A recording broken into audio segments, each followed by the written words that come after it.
Anas bin Malik meriwayatkan Rasulullah bersabda, para nabi-nabi itu hidup di kuburan mereka. Ini hadis. Para nabi-nabi itu hidup di kuburan mereka, yusallun, ditambahkan lagi kata-kata bahkan mereka sholat di dalam kuburan mereka. Para nabi hidup di kuburan dan mereka sholat di dalam, pelajari dan mendalami ilmu fikih juga, karena penting juga ilmu fikih, dimana nanti mungkin akan kita bagi dua seperti biasa. Kitabnya satu fikih ini kita belajar sebentar aja. Kenapa sebentar? Karena kalau fikih ini kelamaan, hilang semua hukum-hukum dari itu. Kalau lah kebanyakan numpuk hukum-hukum tadi, hilang semua. Nah, jadi kita bahas dikit-dikit ya, hukum itu kita ambil yang penting-penting, nanti kita bahas sedikit-sedikit, sisanya nanti kita belajar yang kita baca, ilmu-ilmu yang jarang kita baca. Seperti awal kemarin kita membaca tentang akhlak-akhlak, cerita-cerita yang berkaitan dengan Rasulullah, kedermawanan Rasulullah. Nah, nanti kita carikan lagi kitab-kitab yang insya Allah bisa menambah pengetahuan kita, menambah ilmu kita, menambahkan rasa takut kita kepada Allah Subhanahu wa taala. Jadi tadi setelah kita baca hadis-hadis yang berkaitan tentang hidupnya para nabi-nabi, dan di antara mereka ada yang diberikan keistimewaan, yaitu sholat di dalam kuburan mereka. Yang pertama di sini disebutkan bahwa Anas bin Malik meriwayatkan Rasulullah bersabda, para nabi-nabi itu hidup di kuburan mereka. Ini hadis. Para nabi-nabi itu hidup di kuburan mereka, yusallun, ditambahkan lagi kata-kata bahkan mereka sholat di dalam kuburan mereka. Para nabi hidup di kuburan dan mereka sholat di dalam kuburan mereka. Kemudian ada hadis lain yang mengatakan mereka sholat sampai ditiupkan sangkakala. Sampai ditiupkan sangkakala. Mereka sholat di dalam kuburan mereka. Nah, ada ikat sholat sampai ditiupkan sangkakala. Kalau kita tahu itu adalah keistimewaan dan kita sudah merasakan kenikmatan di dalam sholat, maka kita berebut, kepengen mendapatkan apa yang didapatkan oleh para nabi. Karena para nabi diberikan hal yang istimewa pasti. Jadi kalau mereka sholat, berarti sholat itu istimewa di dalam kuburan.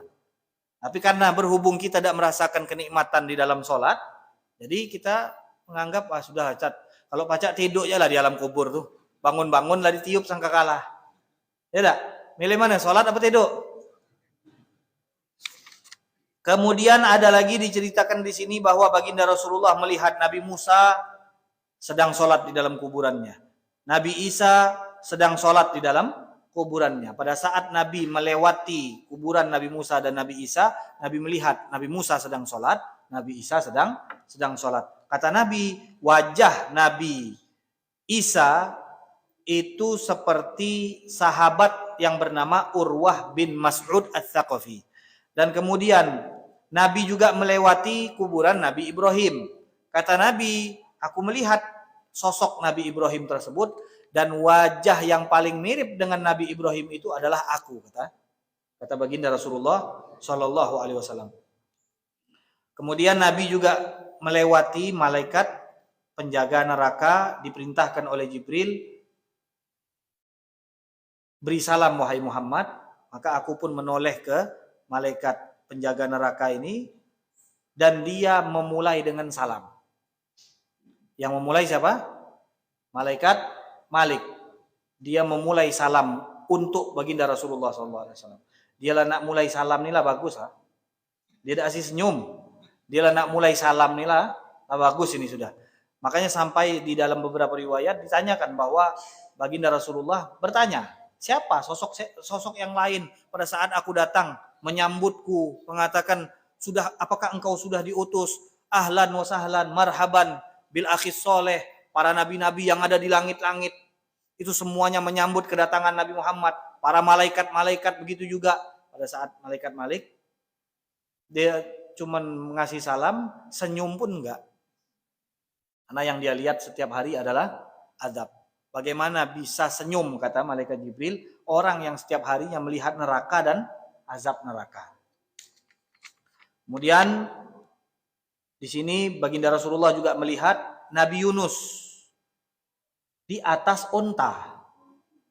Ini sudah meninggal ceritanya. Nabi Yunus di atas unta. Dan kata baginda Rasulullah, aku mendengar di antara ucapan yang dia katakan, labbaik Allahumma labbaik. Nabi Yunus mengucapkan kata-kata tersebut sedang dia berada di atas unta. Ini sudah meninggal. Nah, jadi di sini dari hadis-hadis ini setelah diceritakan Nabi melihat Nabi Musa, melihat Nabi Isa, melihat Nabi Yunus, membuktikan bahwa para nabi itu tidak mati. Jadi kata-kata meninggal itu hanya meninggalkan dunia yang fana ini, beralih kepada kehidupan yang jauh lebih sempurna. Bahkan di antara mereka masih ada yang sholat, yang ini tadi pakai naik onta lagi. Nabi Yunus tadi naik onta. Ya kan? Kalau kita lihat berarti kehidupan mereka benar-benar sempurna, bahkan ada kehidupan yang hampir mirip dengan kehidupan kita di dunia.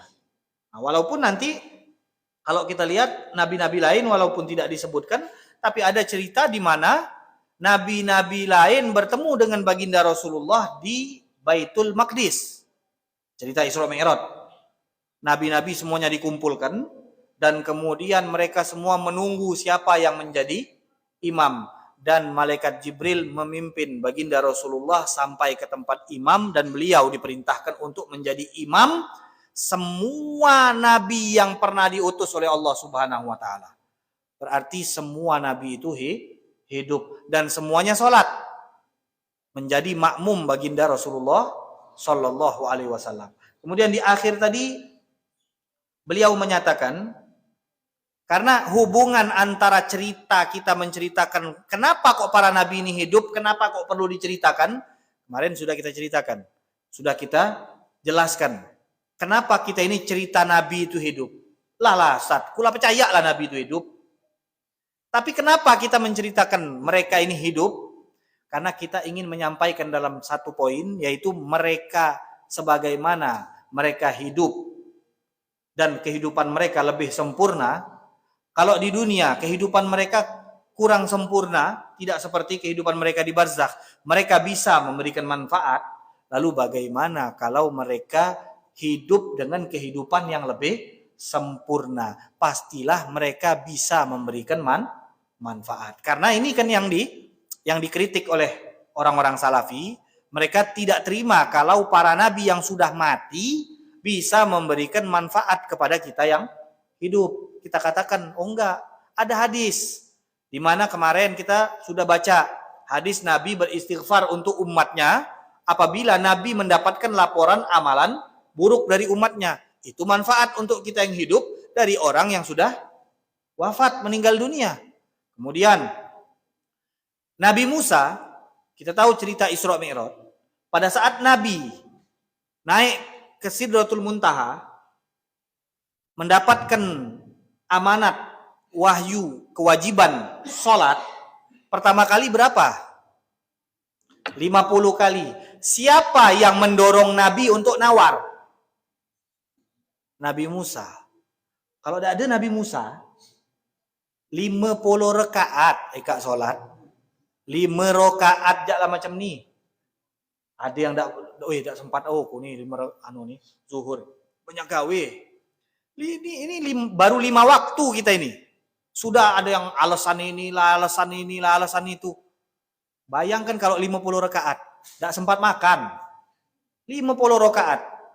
Berkat siapa sholat itu jadi 5 rakaat? Nabi Musa udah wafat belum? Sudah wafat. Memberikan manfaat gak? Manfaat yang paling besar untuk kita. Kalau bukan karena Nabi Musa, sholat kita sekarang 50 rakaat. Tak sempat kita nak bermajlis apa-apa nih. 50 rakaat, benar-benar Allahu Akbar, Allahu Akbar, Allahu Akbar, Allahu Akbar, lah qomat lagi. Baru nak tidur lah qomat lagi. Berkat Nabi Musa. Memberikan manfaat gak? Sudah wafat belum? Sudah wafat. Nah, ini contoh-contoh yang banyak ini. Nah, kan sebenarnya contoh ini adalah contoh yang ada di dalam hadis. Jadi kita ini tidak berbicara sesuai dengan apa? Hawa nafsu, enggak. Semuanya ada dalil dan ada dasar yang membuktikan bahwa para nabi, para wali, mereka hidup di kuburan mereka dan masih bisa memberikan manfaat lewat doa-doa mereka atau lewat hal-hal yang lainnya yang di luar di luar nalar kita. Sebagaimana mereka di masa hidupnya bisa memberikan manfaat lewat doa, lewat bantuan, mereka juga bisa memberikan manfaat pada saat mereka sudah wafat, karena kita meyakini mereka tetap hidup. Wallahu ta'ala a'lam bishawab.